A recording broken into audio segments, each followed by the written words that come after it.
right. Welcome, everybody. I hope that you enjoyed the recitation of the Declaration of Independence that we did outside. So we just listened to the 1,320 words that make up the Declaration of Independence, the document that declared that the 13 American colonies would forever thereafter be independent of the British Empire.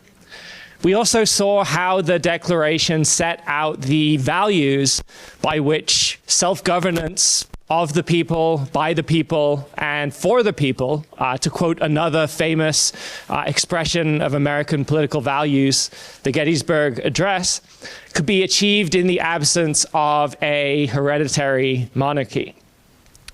And we often refer to what followed as the Great American Experiment, the most audacious and expansive attempt at popular sovereignty anywhere in the world to date. And numerous subsequent experiments, including the French Revolution that followed on the heels of the American Revolutionary War, all the way up to some of the newest democratic republics in the world, places like Kosovo, Fiji, Liberia, have followed the American model in one way or another.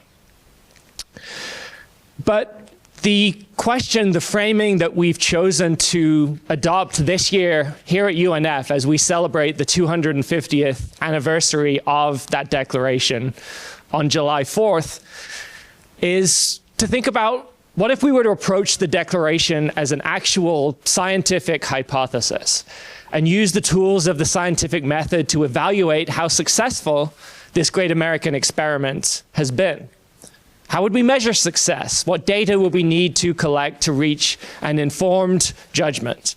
And how would we scientifically test the hypothesis that stable self-governance of a large pluralistic society like the US is not only possible, but something that we can empirically confirm? In other words, can we evaluate America, the experiment, using the tools of science and reach a conclusion about the successes, the challenges, and maybe some of the failures of the first 250 years of US history? Today's panel consists of UNF faculty members from political science, history, and philosophy. Three disciplines that often confront these kinds of questions and use evidence and reason to reach conclusions about what is true or not true about the world. And we're going to discuss how each of their fields might evaluate America as a hypothesis. We're also, as I said a little bit earlier, going to conduct our own experiment to illustrate some of the concepts and ideas that we'll discuss.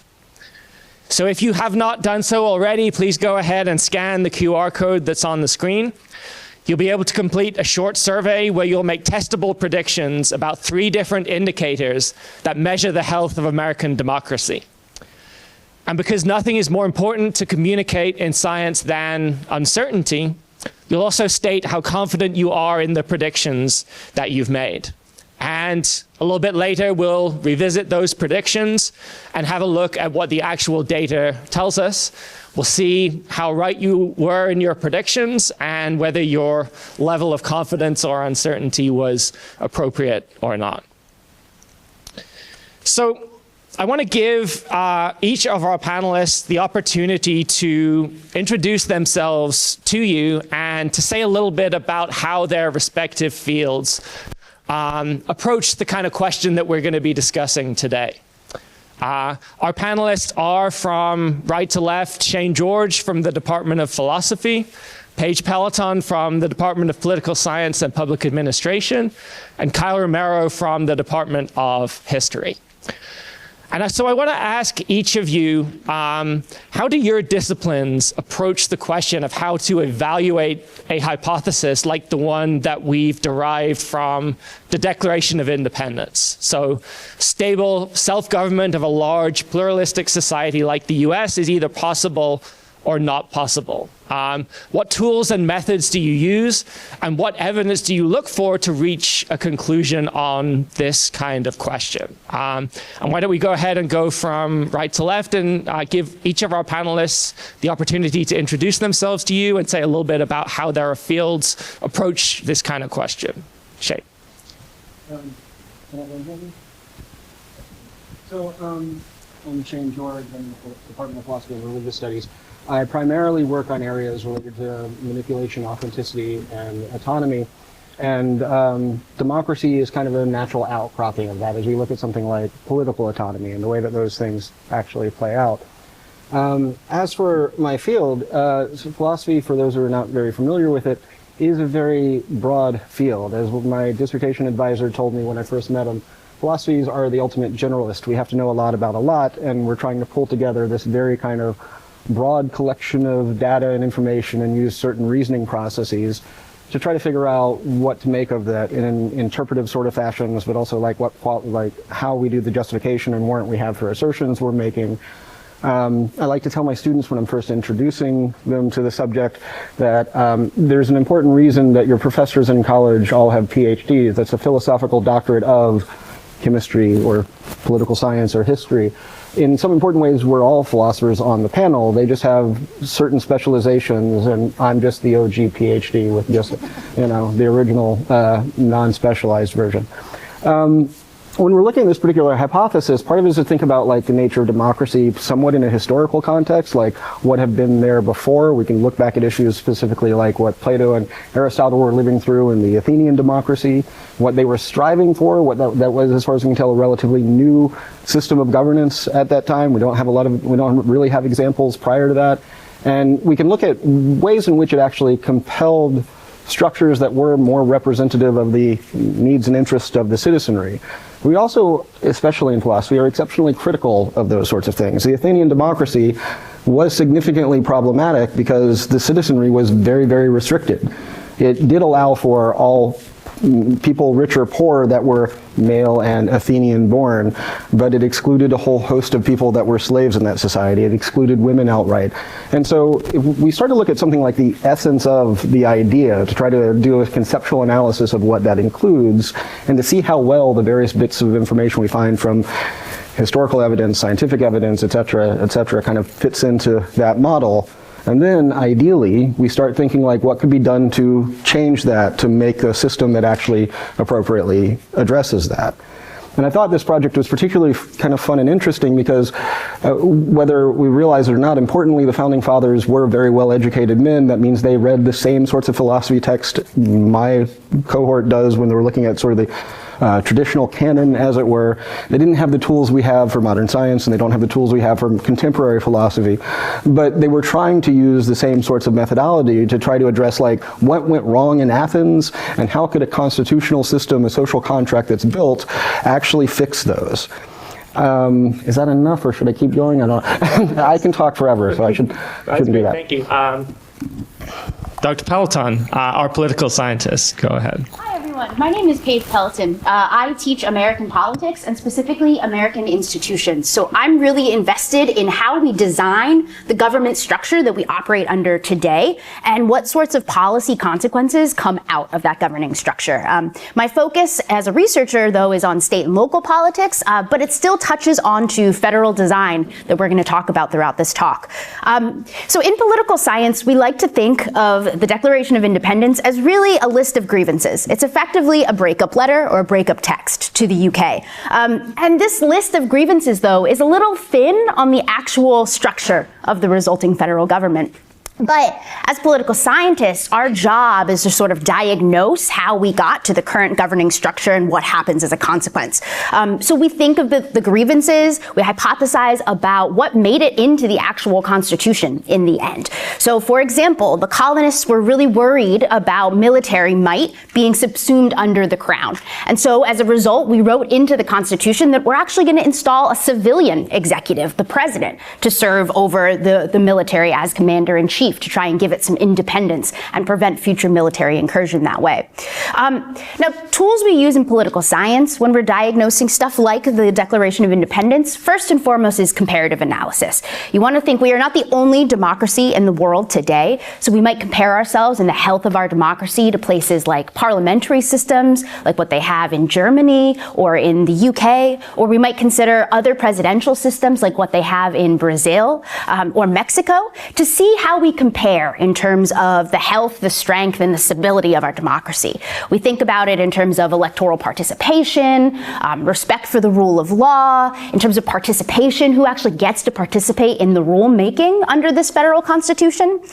And then we also look at the behavior, so the people who actually buy into the system. We talk about consent of the governed. Can we ask people, how do they feel about their trust in democracy? Do they feel adequately represented by the people that they've elected to represent them? How often are people choosing to participate?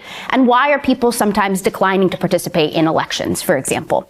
And then lastly, we're going to look at trends over time as political scientists. So a huge part of the stability of democracy is, can we stress test the federal system? And what happens when people are aggrieved? Is there a way to come together and resolve those disagreements? Or are we in a position of state fracture? And that's ultimately what we in political science are up to. All right, thank you. And then finally, Dr. Romero, talk a little bit about history and how you approach these kind of things. Sure, great. I'm Kyle Romero. I'm from the history department. I have to get rid of my line about the Declaration as a breakup text now, because that's Snapchat. Is that more? I don't know. Whatever you kids do. So yes, so I'm a historian. I'm perhaps in the unenviable position of that, in your high school classes, for those of you who are in high school here, you probably will have taken a history class. You might not have taken a political science or philosophy class. So you might have some predispositions about what a historian does. History at the kind of academic level in college is going to look a little different than you're probably used to. It's not just like a recitation of names and dates and facts and stuff like that. We have these magic boxes that live in our pockets that let us know all that information now. So what historians are more interested less in facts and names and when things happen, are more trying to explain why things happened, what the context and the contingency of those things were when they happened. So that's what historians are interested in. Academically, I find that historians are often, I think, rightly seen as maybe the spoil sports of academia. Other disciplines like philosophy, political science, sociology, anthropology, they're proposing all these new and exciting ideas, and historians are like, okay, it's a little more complicated, guys. If we actually go back and look at what was going on, we have to have this kind of nuance and gray area, and we're kind of, those people in the corner who get yelled at for always making things more complicated. And so when I think about the Declaration of Independence, I think it's always critical to kind of keep in mind that the words that are used in that declaration are words that we recognize, right? Things like equality, the consent of the governed, rights. These are words that we know and have a connotation for in the present day, but these are not the same connotations that the founders were applying to them, right? I think this might be fairly obvious when you think about it. So, something like equality, when we know about what we understand the word equality to mean, is clearly not the same thing as what the author of the Declaration of Independence thought equality meant. The author of the Declaration of Independence, Thomas Jefferson, owned slaves, right? He was not someone who clearly thought that all men are endowed by their creator with an equal right and access to economic, political, or social rights. So I think it's important to kind of contextualize for historians that what we're talking about with the Declaration is maybe looks the same as what we think now, but is different over time. That's the fundamental thing we study, change over time. So how things can go from meaning a certain thing in one time and one time and place, change over a period and mean something else to us now. So our core methods, if we want to think about it like that, how we would approach the question of evaluating this hypothesis, is context. What did these words mean to these people in this time? What effect did they have? How did they shape institutions? How did they shape ways of thinking? And then what did those institutions do? How did they change the meanings of those terms? How did other historical figures take up those same terms and use them in different ways? So translating the kind of principles and the ideas into the practice of change over time. All right. Thank you. So we seem to have lost our slides. So I will at some point go and wake up my laptop when it's time to have a look at some of the results from our experiment. But for now, we can just enjoy the beautiful vista that's up there on the screen. I want to go back to Dr. George and ask a question about moral philosophy. If you've ever watched that show, The Good Place, moral philosophers get a little bit of a bad rap sometimes, but I think there's a lot that we can learn from that field of study when it comes to kind of evaluating the Declaration as a statement of values, as a statement of principles. And so, Dr. George, if we take the Declaration seriously as kind of almost like a moral philosophy hypothesis, from your perspective, what would count as success? Is it the outcomes that it produces? Is it the intentions of the people who created it? Is it things like procedural fairness or inclusiveness, or something else entirely?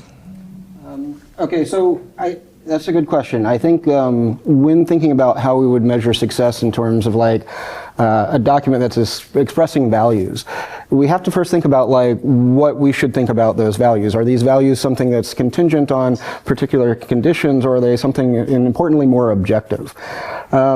I actually do think Plato had the right of it with this particular issue, and we should be looking for something like objective standards for evaluating things like equality or justice or any of the sorts of values that are expressed in those instances. This is maybe a bit of a tangent, but Plato had this major metaphysical project. He was bothered by what we might call imperfect similarity. When we look at something like a triangle, none of you have ever seen a triangle in your life before. You've seen something that represents a triangle, and yet every one of us can accurately identify something representing a triangle as imperfect as it gets. This sort of thing really bothered Plato in important sorts of ways, because they were really into geometry. They thought like this sort of mathematics was like a perfect representation of structure, and yet a triangle has a line has no width, and we need that just to see it, right? The angles aren't going to necessarily work out to 180 degrees. What they have is this imperfect similarity to this, what he would call an idealized form. And so when we talk about something like justice, this holds true for him as well. An idealized form of justice, if we think about instances of justice when we see them, somebody who has committed a crime that is set free when they're, with something that is recognized, that we see as justice. Somebody who's rightfully punished for the crimes they do, we also see as justice. Justice, though, looks very, very different from instance to instance, and yet somehow they're all the same thing. And I think we can do the same sort of thing to evaluate the values that we'll express in the Declaration. If we're talking about equality, we're not going to be able to pick out an exact sort of picture. We're going to use imperfect sorts of examples. Part of what we're analyzing is how close do those examples get to that idea. I think the same thing that is a type of idea like this too. When we're actually evaluating democracy, I like to, when teaching about it at this point, I tend to think of something like we can look at the Athenian democracy as a beta test for a weird new ideal in practice. And it has a host of flaws and a host of really good features. And the constitutional democracies we've had in the last 250 years are like the 2.0 version in an important way, where they're trying to get closer to what that ideal is in various fashions. But also when we analyze those, I think there's good reason, especially with the difficulties we're seeing right now with authoritarianism on the rise, etc., around the world in general, it's not merely ours. So we should be thinking, like, is there a point at which we should be refining these sorts of tools for a 3.0 model as a process of making something that more properly represents those particular ideals? And I think this is, especially looking at the types of problems we're running into kind of more broadly, one of the worries, it doesn't necessarily mean that we change the constitutional structuring of the 2.0 model, but maybe it needs things added in. And so going back to your original question, we talked about like the idea of procedural structure. The Constitution came out of a time in which the Founding Fathers were significantly concerned with like the developments of the Enlightenment and not taking on the old sort of normativity that was passed down by the king or the church or the sorts of powers and authorities. But I think there's a certain way in which we may have thrown the baby out with the bathwater with this push towards proceduralism outright. And we see this in a bunch of different places. Like the same sort of thing is going on in like legal theory as it develops. There's this worry of natural law theory. It has this moral core, and we need to move away to something like legal positivism that's a structural system, and we don't add normativity in that. But these are inherently normative sorts of issues. We need, when we're talking about law, we're trying to talk about justice, and a procedural system where it starts to falter is because it isn't tracking properly to that idea. And I think the same is true when we're looking at a democracy. Procedural structures, Aristotle once said, all democracies, this is a reasonably legitimate pursuit. If we look at the ones that have fallen, it has gone quite often to authoritarian sort of structure. And I think one of the things maybe that we should be worried about is like what sorts of things we can actually do with this sort of constitutional structure. That it preserves the democratic egalitarian spirit itself, whether or not. There may be other things. Thank you. So next question is for Dr. Peloton. And incidentally, Dr. Peloton is one of the faculty members who teaches our Introduction to American Government class here at UNF, which is part of our general education program. So if any of you who are in high school right now end up at UNF in either the fall or the spring, you may well find yourself in Dr. Peloton's class. And I would encourage you to sign up for it. She's amazing. So I want to think about, I used to teach that class back in the day, and one of the things we would go through is kind of the key terms and phrases that kind of define the founding era principles of American government. One of those is this idea of the consent of the government, something that is kind of fundamental in the Declaration and in particular in the Constitution of the United States. The idea that government is legitimate because it is operating with the consent of those who it regulates and binds through force of law. And so, from the standpoint of political science, how would we go about measuring a concept like the consent of the government? What kind of metrics, whether it's turnout, franchise breadth, who's allowed breadth, representation, trust? Which of these kind of most reliably tells us, in your opinion, whether the U.S. is living up to this ideal of the consent of the government? So I think enfranchisement is going to be your first step. It's kind of the building block, the notion that people are participating actively and regularly and reliably in their democratic system. So I think enfranchisement, the expansion of the vote, is so important for laying that foundation. At the founding, we only had white property-owning men who were able to vote. And so you only had about 12% of the American population that was really enabled to participate in much of the national governing structure. I should say 12% of people initially participated. There are three different classes or waves of enfranchisement in U.S. history. First is poor white people who did not have property were first enfranchised in the 1800s, but people of color didn't get enfranchised or didn't have the guaranteed right to vote until after the Civil War and the Reconstruction era, and women didn't get the right to vote nationwide until 1920. So it took a really long time for many of the rest of us to be involved in that political process. And so as a result, I think enfranchisement is the first sign of a healthy or a sustainable potential democracy.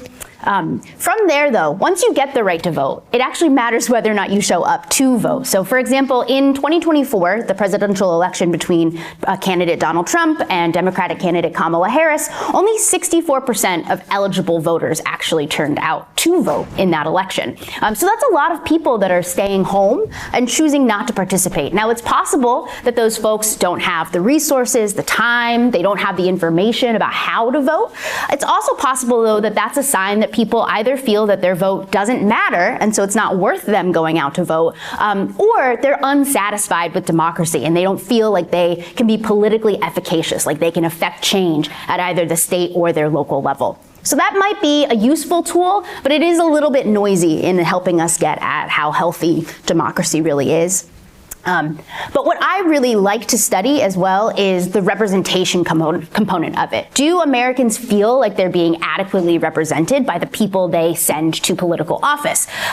For example, do your representatives look like you? Congressman Aaron Bean is the representative for Florida's fourth or fifth congressional district, and it covers Jacksonville.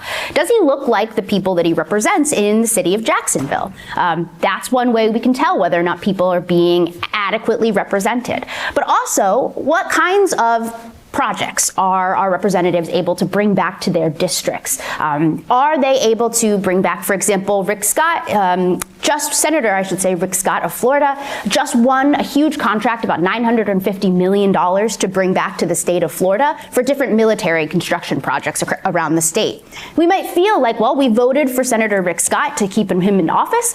Now we feel adequately represented because he's able to bring pork back to his state. But then there's also the direction of policy. When you elect someone, do you feel like they're actually delivering on the policy promises that they made to you? And if not, are we able to hold them accountable for those choices? And that, I think, is what political science would really say is consent of the governed, is both the input, how represented we feel, and as well as how much we trust the system to actually sustain or survive. So trust is sort of gradually built, but it's really easily lost when it comes to studying democracy. Examples being, I think you're talking a little about the Civil War, but you might also point to the January 6th crisis at the Capitol back in 2021.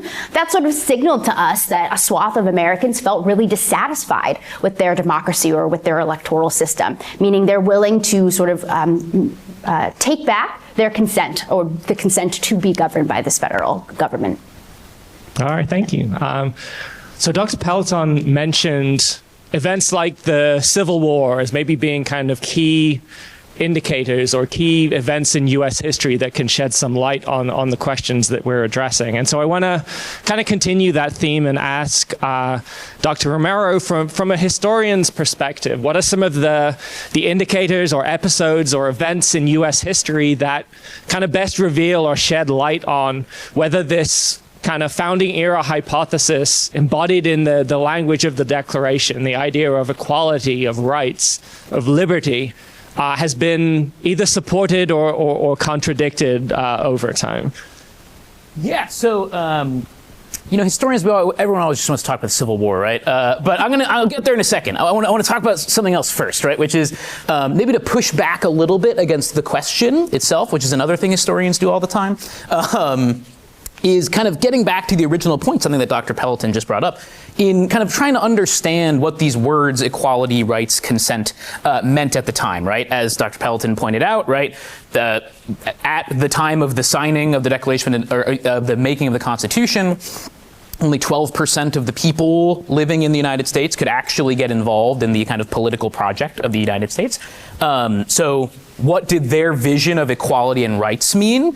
Something more restricted to a kind of narrower band of political actors, people who fit certain racial, gender, and class specifications, right? So in that sense, I would say the last 250 years have largely abandoned, it's been a fight to abandon many of the hypotheses of the Declaration of Independence, even as those words, equality, rights, consent, have been mobilized by actors, say, abolitionists in the build-up to the Civil War seeking to abolish slavery, saying that, all men are created equal, therefore we need to challenge the kind of racist underpinnings of the Constitution, or the women's suffrage movement in the 1870s and the 1920s, the civil rights movement, the women's liberation movement, current freedom struggles throughout the United States, all of which I think mobilize many of those same words. I think something important to keep in mind here too, and maybe a kind of parallel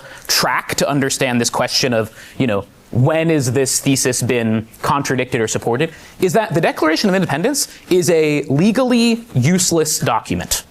The Supreme Court ruled that the Declaration of Independence cannot be used in legal cases. Its words are like poetry, essentially, right? This is not something that can be actually used to back up the procedural claims, as Dr. George was talking about before, right? Which is the foundation of kind of modern constitutional democracy, right? So if you were to go to the Supreme Court and say, well, I have rights because, this slaveholder 250 years ago said so, they'd be like, actually, it doesn't matter. He was just kind of writing stuff, right?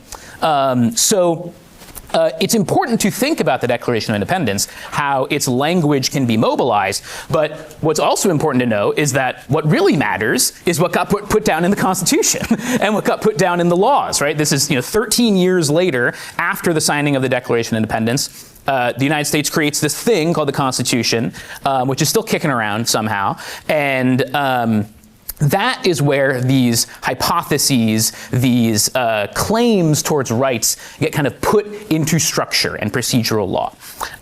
So many of those claims, equality, the consent of the governed, rights, when they get transformed into the Constitution, instead we get the system we've been talking about, right? One that privileges white landowners, one that restricts women from voting, one that allows slavery, that says slavery is totally fine in this country, although it bans the trading of slaves internationally. So when I think of the Declaration of Independence, I think of it less as maybe like an operating manual and more as a claims-making document, something that is making claims that can resonate with different people over time. They resonated with Thomas Jefferson 250 years ago, and they resonated with Martin Luther King Jr. about 80 years ago, right? A person who most likely Thomas Jefferson would not have viewed as fully human, right? So someone in the same country who can draw from the same words can make radically different claims to how they articulate their successes. So I treat the Declaration as a hypothesis, but one maybe in which we have to read against the author's intentions. So these big watershed moments in history, the Civil War, the Civil Rights Movement, the Cold War, the recent struggles of 30 years, the recent struggles against rising authoritarianism in the United States in the past decade. I see these as engaging in the shared vocabulary of the Declaration, but perhaps contradicting the initial hypothesis that was offered 250 years ago. All right, thank you. So my next question is going to go to all three of our panelists, and while they answer that, I will attempt to see if I can get our slides back on the screen. So when they're done, we can take a look at you guys' predictions and responses to the survey that we sent out through the QR code.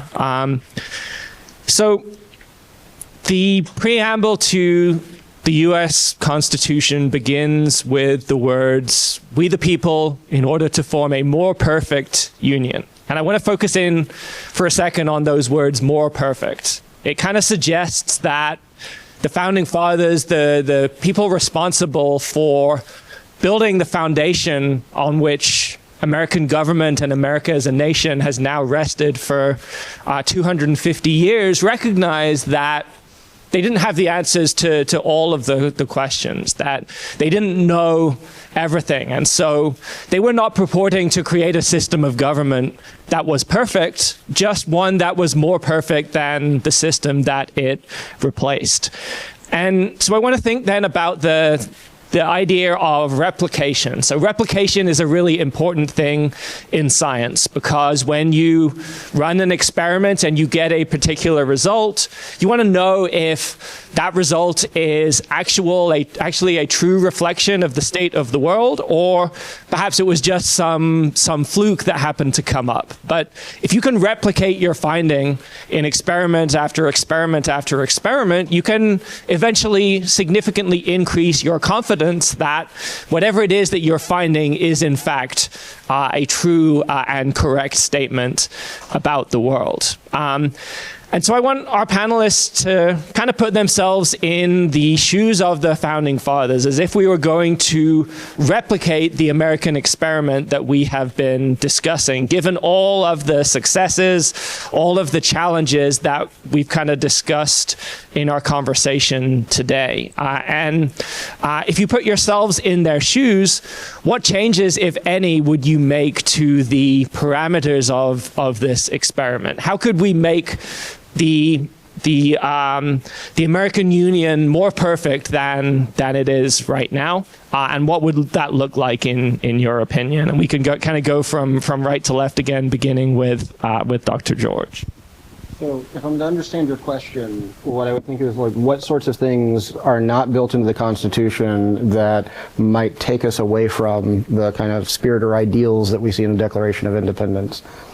And I would think there are a number of things that we can learn from other societies that have tried these same sort of constitutional models that could be very useful, and even things that we've experimented with to some degree here. When I think about the sort of, maybe the most important elements of the structure of the Constitution was something Jefferson was quite adamant about making sure was in there, was this idea that it is a system that can be reforming in itself. It can go back and correct errors that were put in place. And that is an incredibly wise issue, and he took that to a much farther extreme than most of the other founding fathers. He believed, I think he said at one point something like, we should probably redo it every 20 years or so, because every generation is going to have a different set of problems they're addressing. And we've never made that radical of a shift quite straightforwardly. But I don't know that we need to do like a whole constitutional convention every 20 years or so. What I think what we probably would be better off doing is thinking about what things we would make this an expansion of actual democracy in a straightforward sort of fashion. So like ranked choice voting happens in some places in America and a number of other countries around the world, and this allows for a better ability to choose options that the present, two-party sort of duopoly that we're dealing with now actually significantly detracts from. We could also do things like proportional representation, which is common in other parliamentary democracies.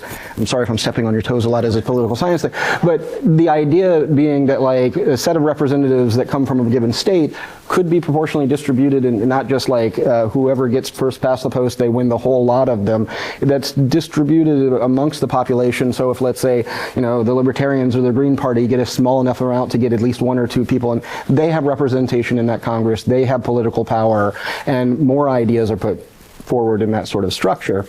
I would also say maybe one of the most important things, and this really goes back to an insight from the Athenian democracies, while Athenian democracy allowed for this, everybody that was a citizen to vote, they didn't get to pick what to vote on in an important way. And so like the question about what we're actually engaged with is decided often in back doors or in closed doors, actually today mostly with lobbyists, right? And there's a really weird sort of way where I think that is, when we're looking at the spirit of the idea of equality and democratic activity, it matters who decides what we're deciding on.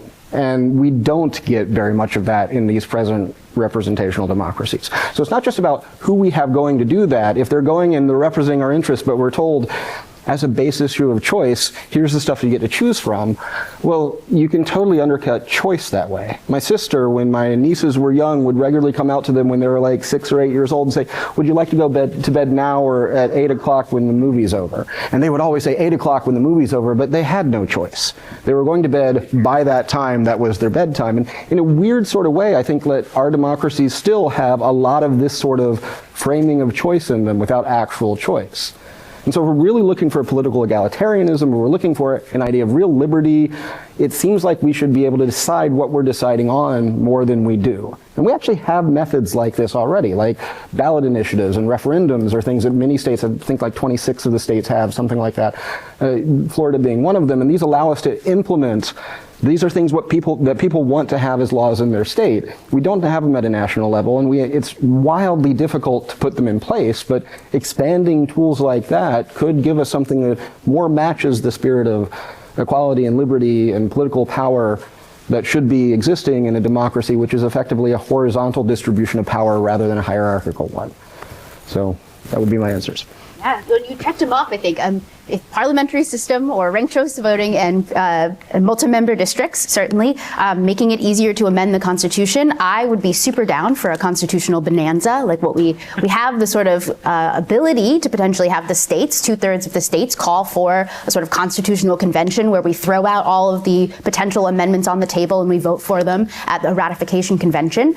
So I'm super interested in that. I thought your comment, though, about direct democracy would also be very fascinating. One way that I think a lot of people criticize the Constitution today is for the creation of the Electoral College, this idea of an indirect system of electing our single executive. It was originally created because at the time of the founding fathers figured out that people on the local level wouldn't be familiar enough with national candidates for the presidency. So they created this indirect system where the state voters would vote for electors to the Electoral College, who would then gather and learn information about the national candidates and then vote for the presidency and the vice presidency on our behalf in that electoral college. But I think the founding fathers would maybe design a different system today, now knowing that we have, like you've said, we have these little phones in our pockets where we can get vast amounts of information about our national candidates. So I'd be curious to see if the founding fathers would be open to a system of popularly electing the executive, sort of giving more direct input over that selection. And the last thing I wanted to say was I wonder if we might rethink the role of money in politics. And you touched on this quite a bit. When we think about who participates in politics, when we think about who's able to donate to political campaigns, who can even afford to run for congressional offices, it tends to still be the very wealthy individuals amongst us. And as a result, I think maybe the founding fathers would have put a little bit more guardrails into money in politics had they kind of understood the consequences of Citizens United versus the FEC in 2010, which said that that political money or political donations is speech, and speech is protected by the First Amendment. And I suspect that they may have tweaked that slightly with the drafting of the First Amendment. I'm pretty positive they wouldn't have allowed to. Perhaps not. The way corporations worked in their mind, they had come out of this situation where they understood the East India Company and the various problems that came from that. And corporations were wildly more restricted at that time. They were only allowed to exist for a single purpose. They could only exist for like 20 years. They had to dissolve them if they had done it or not. They couldn't own another corporation. So they were really intent on restricting the power because they recognized the danger of something that could grow out of power with the sovereign government in that sort of fashion. So it is almost definite they would not have allowed for what we've gotten to at this stage, because there's been this constant expansion over the last 200 years to expand what those corporations can do, and Citizens United is like the capstone piece that allows them significantly more power in our system. Well put. Yeah, I agree. No. Yeah, so I think everything they just said is great. I had the Jefferson quote too, when I was thinking. So if you've ever been to the Jefferson Memorial in DC, it's like the weird one that's kind of on the side. It's like in the river. Right on the one side, the left side of Jefferson Memorial, when you walk in, it says, we should like abandon the Constitution every like 23 years, basically. When I was like, 16 and I went to DC, I was like, whoa, wait, what? So I think the fact that the Constitution has this like self-reforming mechanism, the adding of amendments, which of course has not been done in about 50 years, is a kind of, I think, powerful tool. I have maybe a couple specific things and then a more kind of like broad general philosophical reflection on like democracy and what that means or whatever. So all the things they said I think are great. The founders could not have imagined the world we live in, so I think it's a little silly sometimes to say, well, this system that they built, which has changed so much over that time, right, should be kept the way it is forever. Here's two wacky ideas that I think we should have like 1,000 Supreme Court justices. We used to have 5, and then we had 7, and now we have 9, and it's just this arbitrary number. And what if we had 1,000? I think that would be great. Then they'd be much less likely for political capture, much less likely for bribery. Getting controlled by individual interests. So that'd be cool. I think we should abolish the Senate. Let's get rid of it. I think the Senate is an anti-majoritarian institution. For those of you who haven't taken government or anything like that, we have a bicameral legislature in the United States. We have 2 bodies that we elect people for. One of them is the Senate. It allots 2 people for each state. That's anti-majoritarian, right? Little states get just as much representation as big states. That's not right. There's like 45 million people in California. Why does Delaware get the same representation as them? Maybe this is a little too radical, but I think we should get rid of it. I think if we truly believe in democracy, if we truly believe in the common man and the common woman having a say in their democracy and the way that their lives are lived, we should break down the anti-majoritarian things that restrict that. So those are my 2 specific things. Broader thinking. This has been mentioned a couple times. I think this is very much in the air of this project that we're having here today about America 250, which is that we are living in a time where the United States democracy seems very fragile, right? I don't think that should come as a surprise to many folks. The EUI index, which is a global comparative democracy index, it basically says where are there successful democracies and where are there not less successful democracies, has downgraded the United States from a full democracy to a flawed democracy. And we've been moving down since 2016. So by kind of global comparative measures, it's important to know that what you're feeling maybe about the United States and how things maybe seem to be going in the wrong direction, or things are scary, or there's a kind of sense that perhaps this democracy is failing in some ways. This is pretty objectively being measured and is true. So as a historian, when I think about how do we solve these things, how do we create a stronger democracy, how do we become a full democracy again, how do we kind of defeat these forces that wish to punish the weak and the dispossessed and reward their political allies, I think the only thing we can do is build solidarity and community together. So it is up to us to make democracy self-sustaining, which is scary. Equality, liberty, consent, these things that were, that meant a different thing 250 years ago, but still mean something to us. It is up to us to remake and create those things every generation, like Thomas Jefferson, who I've been criticizing a lot today. But I think he had the right of it, that it is up to us to do this every generation to keep our democracy working. To keep this American experiment working. And so it is our duty to stand up for the things we believe in, equality, rights, consent, tolerance, compassion, and resist those who wish to use the levers of government for domination and control.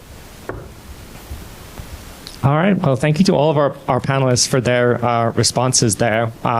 We have about 7 or 8 minutes left. And so what I want to do to kind of finish up today's event is to revisit the responses that you gave to the kind of short survey quiz that you filled out earlier using the QR code here, and get a sense of what these questions and the answers to them sort of illustrate about, first of all, uncertainty in science, but also problems of measurement, problems of defining concepts, and kind of things like that. So our first question was, did voter turnout in the US, measured as the percentage of people voting in elections, increase, decrease, or stay the same between 1960 and 2020? Let's see how our slide displays here.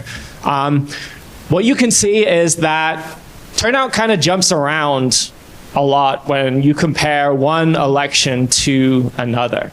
Now, in terms of our audience responses to this question, and we had 76 folks who filled out this survey, a pretty clear majority of them, 61%, thought that turnout had increased between 1960 and 2020. 24% said that it had decreased.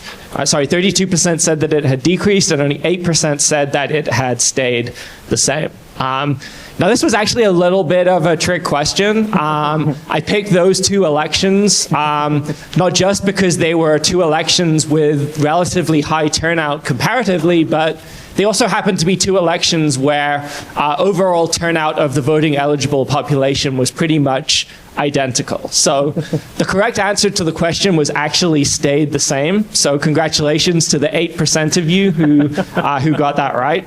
And our average confidence level was somewhere in the middle, 3.2 on a 5-point scale. So we were kind of somewhere in the middle, not super confident, but not super uncertain either. And you can kind of see that there really hasn't been a clear trend in US turnout rates over even really the last 100 years or so. Things have jumped around a little, but one of the common myths that political scientists have kind of tried to debunk over the years is that this idea that turnout has been declining, that the percentage of people who are participating in elections has been going down over time. And that turned out to be an artifact of how we were measuring turnout. The kind of numerator here is pretty clear. You have the tally of all of the people who cast ballots. But the question in measuring turnout, as Dr. Peloton will tell you if you take her class, depends on the denominator. Are we looking at people who are registered to vote, people who are of voting age, i.e. they're over 18, or people who are eligible to vote, so people who are not just old enough but are US citizens, they are not incarcerated or have a felony conviction that disqualifies them from voting, And it turns out that how you kind of measure that denominator has really significant effects on what you conclude about how turnout has changed over time. Okay, let's look at our second question then. So, did the US become more democratic, less democratic, or stay about the same between 2006 and 2020? Let's go ahead and check out that slide. The answer to this question turns out to also be, it really depends on how you measure democracy or the health of democracy. What I have up on the slide here is an illustration of various different indicators that have been put forward as measures of the health of democracy. And it turns out that between 2006 and 2020, some of those increased. The US became more democratic according to those indicators. Some of them decreased. The US became less democratic. And some of them stayed about the same. So really, the answer to this question is that everyone was correct. As it turned out, we had a little bit more of an even split on this question. 46% said the US had become more democratic, 33% said less democratic, and 21% said that it had stayed the same, with an average confidence level of 3.5 out of 5. But this kind of illustrates another point that we've been making, and something that is really significant in science is that operationalizing a concept that is not inherently easy to measure, something like democracy. It's a philosophical concept. It's not something that it's easy to put a number on. And you may see people confidently proclaiming that the US has become either more or less democratic based on their indicator of choice, but a lot really depends on how you approach, how you measure, and how you ultimately decide to approach that question. Okay, and then finally, just in our last couple of minutes here, and this I think was probably the most straightforward question that we had on our survey. Did hostility towards people with different political views increase, decrease, or stay about the same between 1964 and 2020? This is kind of getting at the concept of polarization in politics, that Americans of different political beliefs, different parties, different ideological backgrounds are increasingly not just opposed to one another, but kind of actively hostile, actively dislike those who disagree with them politically. And this is a little confusing because the lines are all going down. But this is what we call a feeling thermometer. It's something that we use in surveys to get an idea of how people feel towards a particular group. And so basically, higher numbers mean that you are more positively disposed to the group. Lower numbers mean that you are more negatively disposed. And what this illustrates, which I think is quite interesting, is that not only have Americans' views of their political opponents, so how Democrats feel about Republicans, how Republicans feel about Democrats, not only have those become significantly more negative over this period, but even how Americans feel about the people who they agree with has also declined as well. Now, obviously, Democrats tend to like Democrats more than they like Republicans, and vice versa, but there's been a significant increase in negativity all across the political spectrum, which I think would probably not surprise any of you, seeing some of the things that are going on in the news and in our discourse right now. Most people got this correct. 74% said that polarization had increased. Only 17% said decreased, and 9% said stayed the same. And this was the highest level of confidence that you all had in your responses. So this one averaged out at 4 out of 5. Good job. You didn't get the trick question right, but you did get this one right, and also the one where every answer was correct. So I hope this has been interesting. I hope that it's been perhaps a little bit entertaining and not just feeling like you've been sitting in class for the last hour. But I want to thank you all for coming here to UNF today. We hope to see you back again, either in the fall or the spring, as a student on our campus. And I want to thank our three presenters, Dr. George, Dr. Pelleton, and Dr. Romero as well. Thank you.